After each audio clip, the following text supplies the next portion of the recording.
Hello, welcome to Colin The Head's World of Steam. I'm Colin The Head and we're currently situated here in Ackworth and we've come for annual Steam Gala. What we're going to do now is we're going to have a walk around this big massive steam rally behind us, and people flock from hundreds of miles around just to come and look at this steam rally. You know, there's all sorts of vintage engines, vintage cars, stalls, attractions, stuff for family. You know, it's a big day out and it's here in Ackworth. I'm Colin The Head and this is Colin The Head's World of Steam. Right, so here we have the car park. It's got a very large car park as Ackworth Steam Rally, so there's plenty of car parking space. Right, we're at Steam Rally.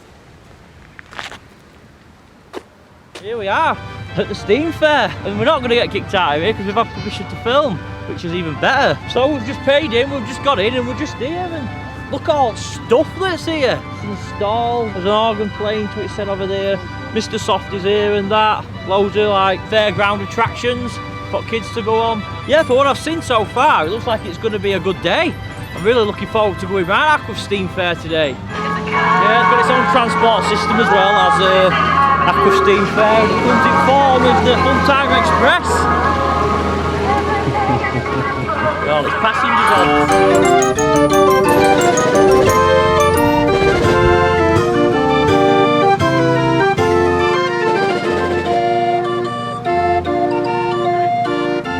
Quite an impressive piece of kit, isn't it? This little organ here. It's the Swinging Sisters fair organ. The grandparents and stuff used to go to fair, and you know, before they like designed like big speakers and hi-fi systems, right? This was all the music they had at Waltzer. They used to go around to stuff like this, and it's still doing a cracking job to this day. Is this here organ? That's a great tune out.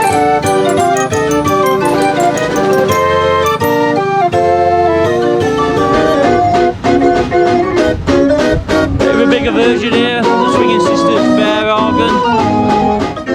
You won't believe it, right, but all the minstrels are just playing the sends, working off their own accord. It's a machine, it just plays all drums and stuff. Who needs a drummer when you've got that?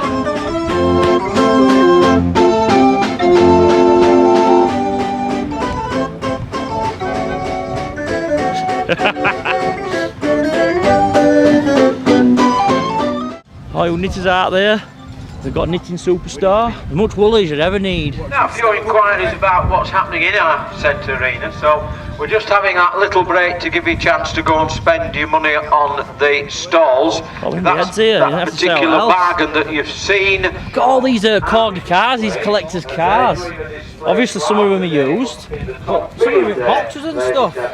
Now if we could just pick this on a super haulers up, corgi super haulers for £8. You know what I mean? With Vauxhall Masterfit on the side. With all the tractors and stuff. Did you ever have one of them as a kid?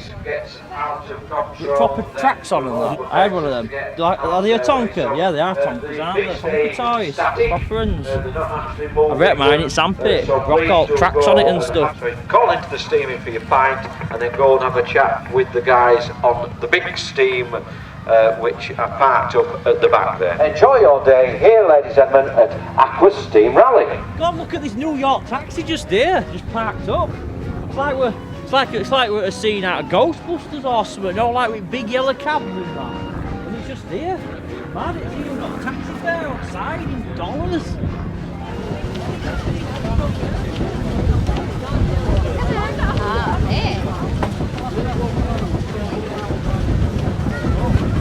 Right, so this is the traction engine and it's owned by W.M. Robinsons and Sons now. I do believe they're a big fairground family. I do reside in Yorkshire. If anyone's ever heard of Robinson's Waltzer, right, that's these guys, and obviously they've got the steam engine in. So yeah, look at it, it's pulleys and it's wheels and it's steam and stuff.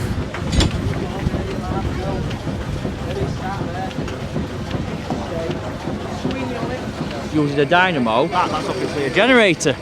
Then what they do then is they'd pipe the electric off the generator to the actual piece of equipment that they want to power, either a motor, lighting systems, and that's how they generate electricity back in them days when they used like steam engines and stuff. It's mad to think though, these like power like fairground attractions and all, such as like roundabouts, waltzers and stuff, just to do all off of steam. That's how they used to do it. Obviously now it's all done with electric generators and stuff and they just plug them in. But it's like, just to think, if to start feast off, you have to get traction engines going like 4 hours before feast opens just to get enough power, so rides would work. It's mad, isn't it?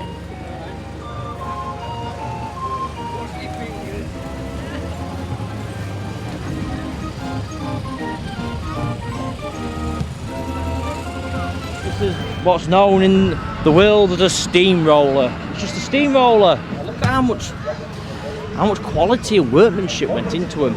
I mean, they don't make steamrollers like this no more. I mean, look how much time and effort went into making the actual steamroller look attractive. You know what I mean? With its decor and stuff, and the way it's actually put together and stuff. It's actually meant to look nice, even though they're not really a nice thing to look at anyway, aren't steamrollers? They're pretty ugly by my accounts usually. But you know, but it's the workmanship that actually went into them. So this baler, obviously it's got no electricity on board. Obviously I ain't got a diesel engine. It's got no form of motive power. So obviously it has to get its power from somewhere for all these Camden followers to go around and for the baler to actually work. Can you remember earlier when I was talking about the actual dynamo and the traction engine further down there? The exact same principle applies to this, but in this circumstance we're using a tractor with a drive pulley on back, and obviously this leather belt transmits the actual energy, wraps it around this pulley here, and then that'll put energy into all Camden followers, and it'll all go around and it'll start working. So that's exactly how they used to do it. You know what I mean? Before diesel engines came about, or compact diesel engines. I mean, when this thing was built, I mean, there were no such thing as a compact diesel engine or an electric motor that they could just like turn on. You know, it had to be done by one way or another, and this is the only way, by mechanically getting the energy into the piece of machinery for it to do its job. The motive power on the farm was all in the tractor. That was the motive power. The actual motive power behind the whole workings of an actual farm on a field completely relied on the tractor. That looks evil, that steamroller, that traction engine.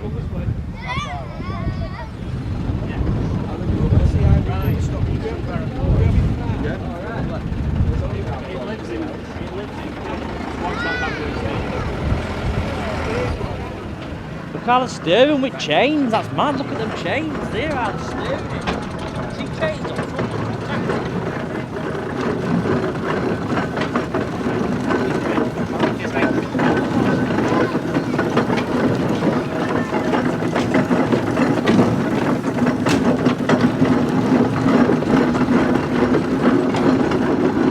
Check that front axle out on that traction engine, how it's steered with chains.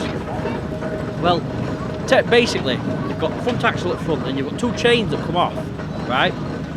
And them two chains are attached to another rod that moves backwards and forwards. And then there's obviously the steering wheel, and it's got a winding wheel, and it winds chains backwards and forwards. It's crazy, a completely mechanical steer. Shall we just go over and have another look now? If you look at this bloke now, he's just steering this here traction engine. Look how it steers, man, it's great. That's mad, that. Look, it's like it's an horse and cart or something. Look, that's mint.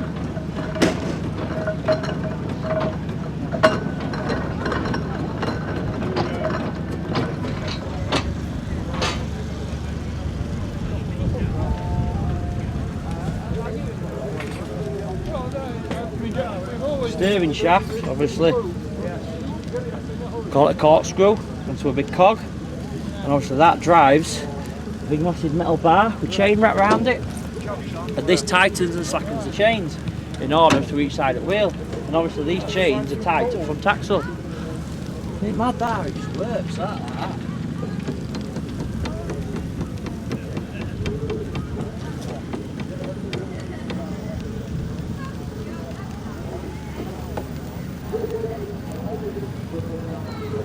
See, obviously this guy's part of preservation for this particular traction engine.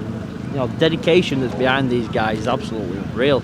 It's up to these guys who preserve them and look after them to make sure they're in tip-top condition, because some of them are nearly 100-year-old, for crying out loud. Or I don't know exactly how old they are, but you know, I'd think that.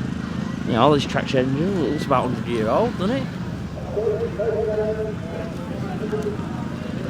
the owner of the thrashing machine and the traction engine would pull that and probably a baler or a trusser or a elevator or something round from one farm to the next, to the next, to the next, and all winter long. So they'd start immediately after the harvest. Right. And they'd visit a farm who'd ask them to come and do the thrashing. Yeah, yeah. And they maybe do half his corn, and then they'd move on to the next farm. So they'd maybe do 1 or 2 farms a week, from say late August right through to April, May. It was all about moving the motive power, wasn't it? Yeah, obviously. it was the tractor of its day, really. Yeah, yeah. And then during the summer, when there wasn't any thrashing to be done, it'd be used for general haulage or sawing, or driving a saw bench or something like that. There'd be a big belt round the flywheel. Yeah. Onto the pulleys on the thrashing machine. Great. Yeah, it'd be lined up in front of it, like the belt on that end. On there, we'd have another. Instead of around the pulley on the back of the tractor, you'd go around the big flywheel on the engine. Yeah. So there you have it. Yeah. Now we're just in tractor section here at Ackworth Steam Fair. We're just down at the tractor section, and there's again we've got a lot of farm machinery. So there's a very agriculture feel to the actual show here at Ackworth at the moment. You know, lots to do with like farming and history, and it's really good. It's great. I think we've just found a set of traffic lights here in the middle of the field. We featured there in Colin The Head's World of Everything episode 3, the full history of the traffic lights, and there's just a set there.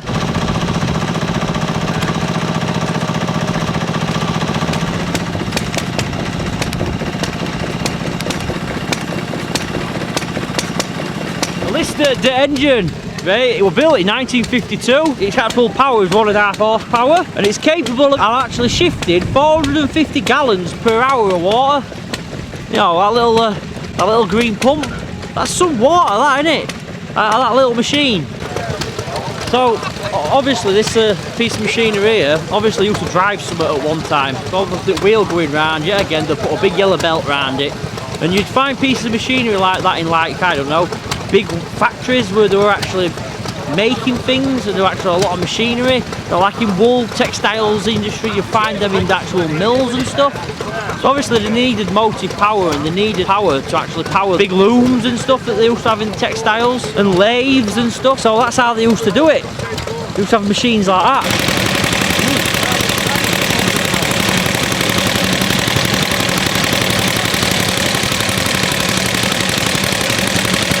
Another example of a pump there.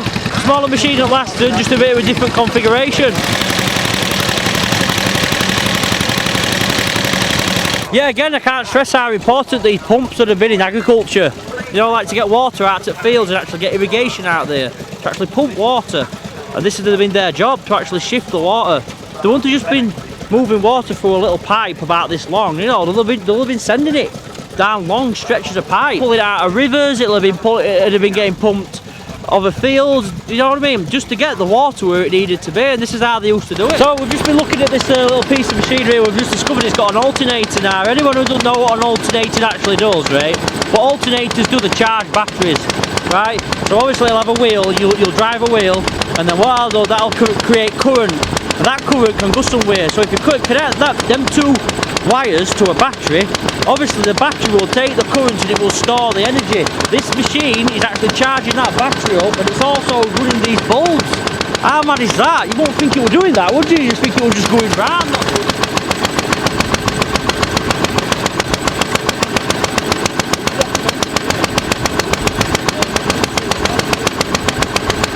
Oh, you put that down to a T.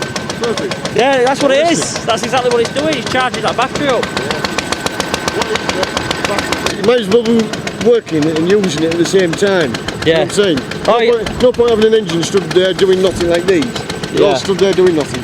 That's actually driving something. Yeah, it's taking load off at battery. Yeah. Right. Yep. That bulb's wired to battery. No, they're 110. They're 110.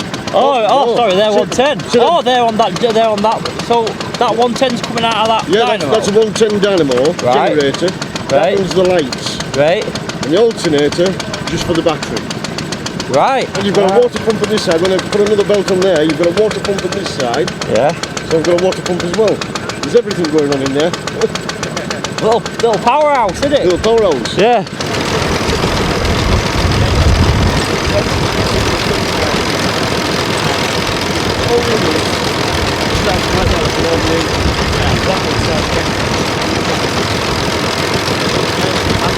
Belt would be very tight, wouldn't you? You think, I think belt very tight to get all energy out. Well, I mean, look at this plain actual belt. Why is that? When the belt's tight, pull the bearings out the end of the shafts.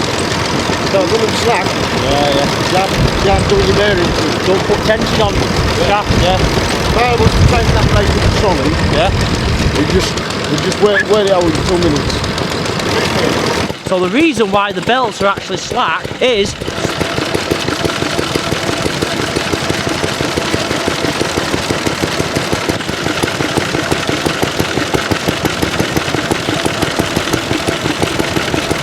thought we'd stop off at American Army Base just here at the top of Castlesyke Hill. There's an army base here 365 days a year.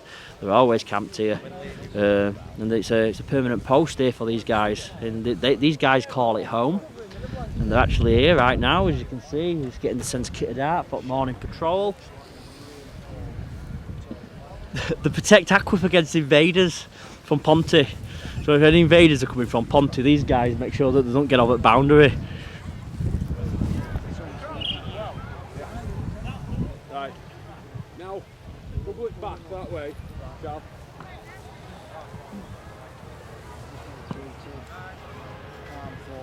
It's like being in a proper army base. It is really like being actually in a proper real army base.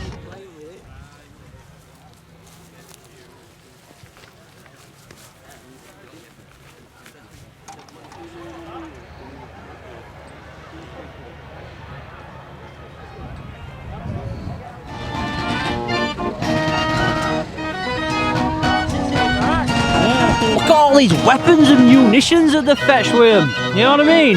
So you don't only just come to a steam fair, you come to a full army barracks as well. Not an army base, not army barracks, but to an expedition, an army expedition. And it's really nicely like presented. You know, when you walk through it, you actually feel like you're actually in a proper army base. Really, really good. It's like a scene from Greece at the moment. You know, we got bikes and stuff, old bike. Yeah, BSAs and Enfields, Hondas and stuff. Just loads of them all over the place. Just for us all just to come and have a look at. That Norton there, look at that Norton. I mean, look at that 1000cc motorcycle there, that green, and it's just in front of us. And I've actually seen the size of engine. You wouldn't believe it's even 1000cc.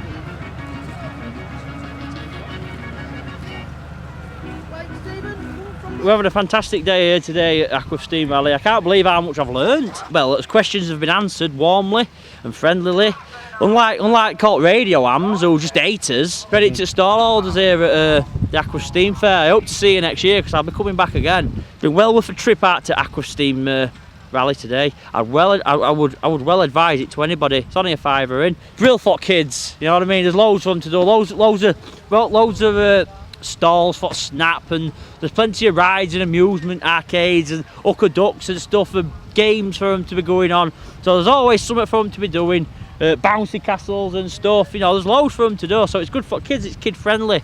And also, if you've got little ones in pushchairs, you can easily push, as long as it's dry, you can easily push your pushchair over here as well, you know what I mean? There's not big ruts and stuff, it's looked after, this grass.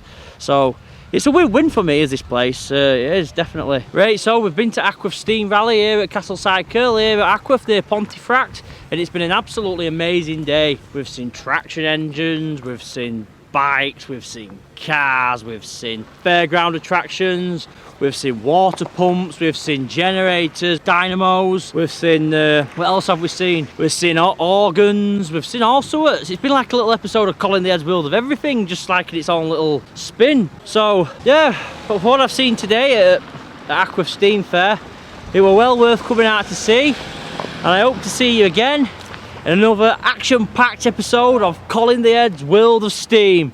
Bye. Colin The Head's World of Steam by JP Productions. Bye-bye.